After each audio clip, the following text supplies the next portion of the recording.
months of imprisonment, along with $2,000 in restitution to the architect of the Capitol. The video during the riots showed Sparks jumping through a shattered Capitol window shortly after another rioter, Proud Boy Dominic Pezzola, busted it open. When he entered the Capitol, he came face to face with U.S. Capitol Police Surgeon Victor Nichols. Ahead of the presidential elections in the United States, former U.S. President and Republican presidential candidate Donald Trump has accepted the debate with Democratic candidate Kamala Harris.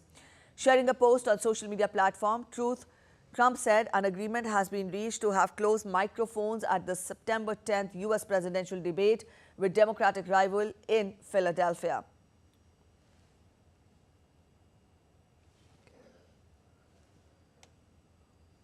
Vice President Kamala Harris's presidential campaign, however, rejected Republican rival Trump's assertion that the two sides have agreed to muted microphones at the September 10th U.S. presidential debate. Harris's campaign officials said the issue remains a matter of ongoing conversation with the host network ABC. The candidates' campaigns clashed on Monday over the previously agreed upon debate, with the vice president's team seeking a return to open microphones, while Trump threatened to pull out entirely after suggesting the network was biased. Democratic presidential candidate Kamala Harris and her running mate Tim Walz will give an interview to CNN, their first since being nominated to the party's ticket in November's election. The pair will sit down for the joint interview while on a campaign trip to the battleground state of Georgia on Thursday. The interview will be broadcast at 9 p.m. local time on the same day.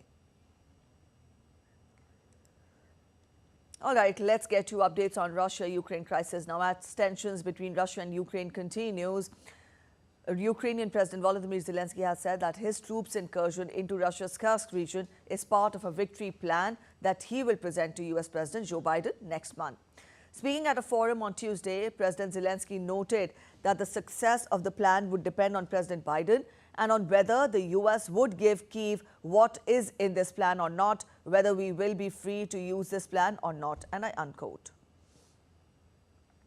Ukraine mostly relies on military supplies from abroad to fight Russia and repel its attacks. At the forum, President Zelensky also urged West to provide additional weapons. Operation in the Kursk region is a part of a plan about which I will be talking with President Biden. The main point of this plan is to force Russia to end the war. And I really want it to end on fair terms for Ukraine. If the plan is accepted and delivered, which is also very important, if these two elements work together, then we believe that our main aim will be reached. Zelensky also called the dialogue with Russia meaningless and dismissed any compromises. There can be no compromises with Putin. Dialogue today is in principle empty and meaningless because he does not want to end the war diplomatically. He does not want it. He pretends to be ready for a diplomatic way, but under the condition of giving him 30% of our land. Warning the West, Russia cautioned the United States on Tuesday that World War III would not be confined to Europe. Moscow said that West is playing with fire by considering allowing Ukraine to strike deep into Russia with Western ammunitions. The reactions came after Ukraine's continuous incursion in Russia's Western Kursk region on August 6th that has carved out a slice of territory in the biggest foreign attack on Russia since World War II.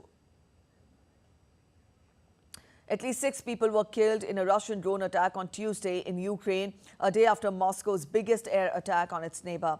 3 people died in a hotel in the central city of Kryvyi Rih, whereas other 3 due to drone attacks in the southeastern Ukrainian city of Zaporizhia.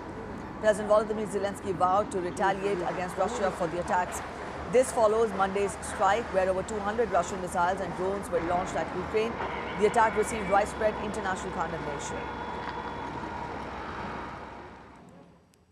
Shifting focus to Israel-Hamas conflict now, United Nations aid operations in the Gaza Strip continued on Tuesday. Earlier, humanitarian efforts had ground to a halt because new Israeli evacuation orders forced the shutdown of the main UN operations center. Also, UN Safety and Security Chief Giles McCord said on Tuesday that over the weekend, the Israeli military only gave a few hours' notice for more than 200 UN personnel to move out of offices and living spaces in Deir al-Balah in central Gaza. In a statement, McCord said that the United Nations is determined to stay in Gaza, while UN spokesperson Stephen Dujarric said that UN is whatever possible for aid to be delivered. We've just shared with you a statement from Gilles Michaud, the Undersecretary General for Safety and Security, that makes it clear that we are determined to stay in Gaza to deliver life-saving aid for and with Palestinian civilians. Humanitarian aid delivery continues, a tremendous feat given that we are operating at the uppermost peripheries of tolerable risk. Mr. Michaud underscores that humanitarians have been in the crosshairs throughout this crisis, which is by far the deadliest on record for the United Nations. Meanwhile, Israeli special forces have recovered an Israeli hostage from a tunnel in the southern Gaza Strip in a complex rescue operation. He was in Hamas captivity for more than 10 months. 52 years old, Kaid Farhan Al-Qadi had been transferred to hospital and his condition was stable. He belongs to the Bedown community in southern Israel. Al-Qadi's rescue